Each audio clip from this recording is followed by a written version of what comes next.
Je m'interroge ce jour sur la question de la délivrance gratuite des passeports de service aux fonctionnaires dans ce pays.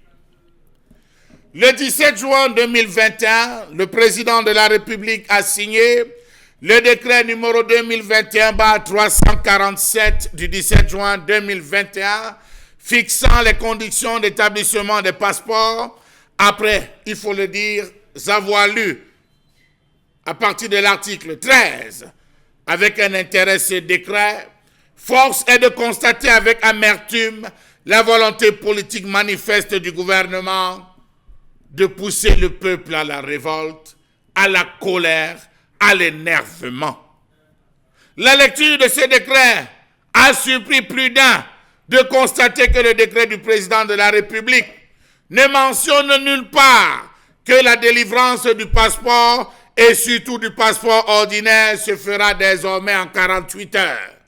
Pourquoi avoir pris sur soi de parler de 48 heures?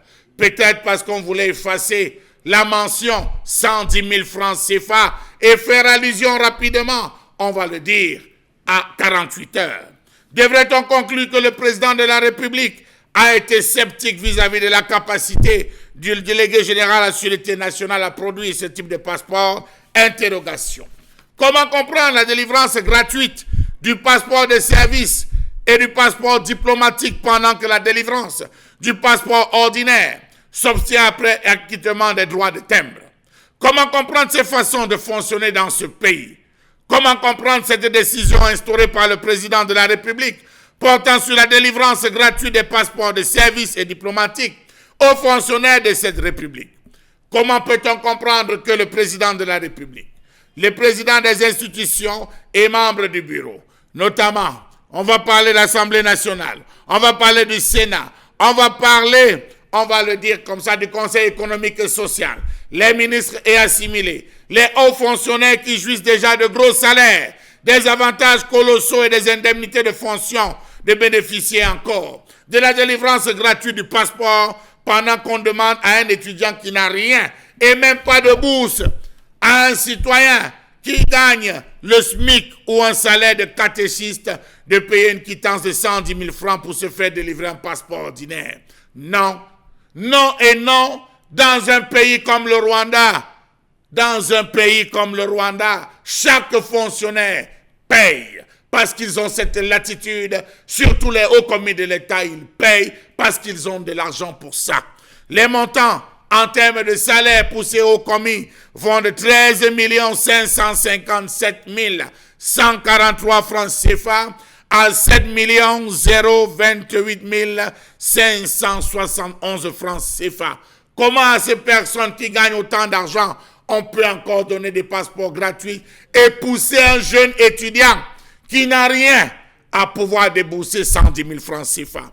Précisons que ces montants, en termes de salaire, pour ces directeurs généraux, ces hauts commis de l'État, ces députés et tout, ces montants comprennent les salaires mensuels de base et on va le dire, les indemnités de représentation, hôtels particuliers, tout ce qu'on peut dire. À cela vient s'ajouter pour ces hauts commis de l'État les avantages prévus par le décret fixant les catégories d'établissements et d'entreprises publiques, la rémunération, les indemnités, les avantages de leurs dirigeants.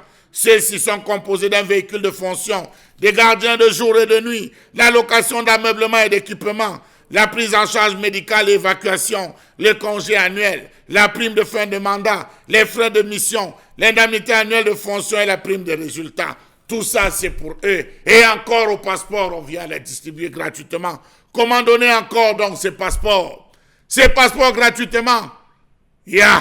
Comment comprendre cette volonté politique manifeste du gouvernement de promouvoir et accentuer les disparités et les inégalités sociales? Comment comprendre que pour s'oxygéner, le gouvernement s'est empressé de s'acharner sur les citoyens en augmentant de près de 32% par la même pirouette les droits de timbre de poste, de timbre du passeport? À ce jour, de nombreux citoyens ne comprennent pas pourquoi les citoyens ordinaires payent le plus cher pour obtenir un passeport alors que les personnalités et autres dirigeants de haut rang ne déboursent même pas un copec. Revenons, s'il vous plaît, à l'essentiel. On a combien de hauts commis? On a combien de ministres? On a combien de députés? On a combien de sénateurs? On a combien? Si tout cela on calculait, pouvaient payer, même si c'était simplement 200 000 francs CFA, avec tout ce qu'ils ont comme avantage, est-ce que la caisse de l'État n'allait-elle pas se remplir?